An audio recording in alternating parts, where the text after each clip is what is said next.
So I'm having to redo this because I did my whole conceptual video on this old ass MacBook and the sound wasn't working. So I'm having a great time over here today and yesterday.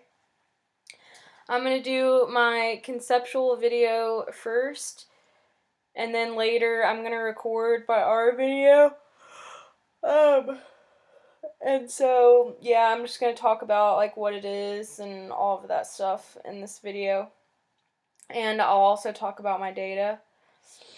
So, item response theory shows the relationships between the ability or trait measured by an instrument and an item response. So, you can look at individual items or you can look at the test as a whole. This is part of its extension of classical testing theory.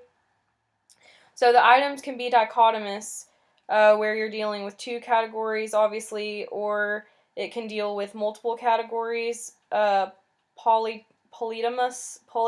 I can't say it. The goal of IRT is to provide item statistics and ability estimates for items. These features are obtained when there's a reasonable T between the chosen model and the data set. So through the estimation process, items and people are placed on the ability scale in such a way that there is as close a relationship as possible between the expected examinee probability parameters and the actual probabilities of performance for examinees positioned at each ability level.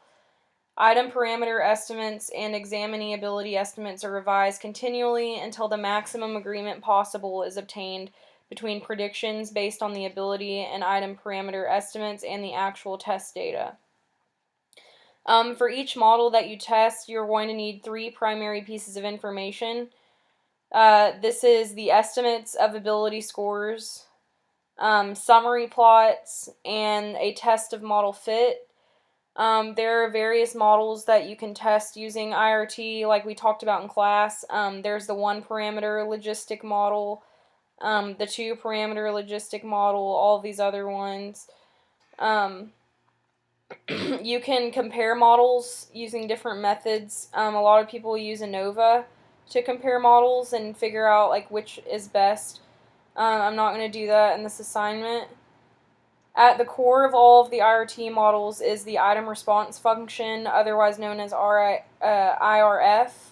This is the estimate of the probability of getting an item correct as a function of item characteristics and the individual's ability level, theta.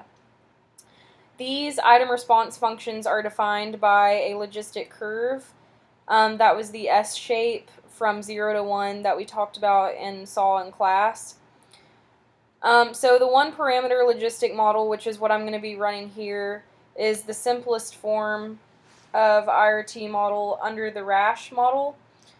It describes test items in terms of only one parameter, which is item difficulty, or B. And as we talked about in class, item difficulty is just simply how hard an item is, or in other words, how high does the latent trait ability level need to be in order to have a 50% chance of getting the item correct. Difficulty parameters are estimated for each item of the test. Latent trait ability level is what we talked about in class, like latent traits are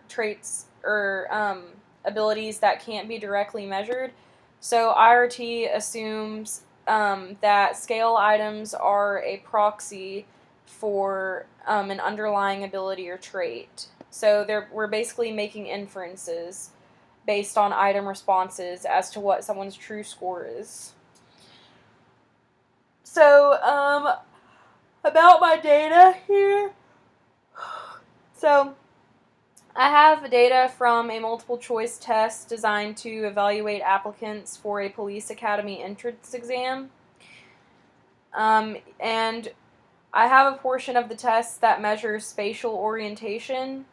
The test was multiple choice, and for all responses that a participant got correct, a 1 is given, and then a 0 indicates an incorrect response. So these were simply A, B, C, D responses with a correct response, which is another assumption of this type of model that I'm running is that there is a correct response to an item, whether that be true or false, which is not recommended, or multiple choice. And then I have 200 participants and 10 items across the top here. So this column represents participants, these are their responses, and then these are the items across the top. Okay, so I'll be back soon to talk about, talk through R.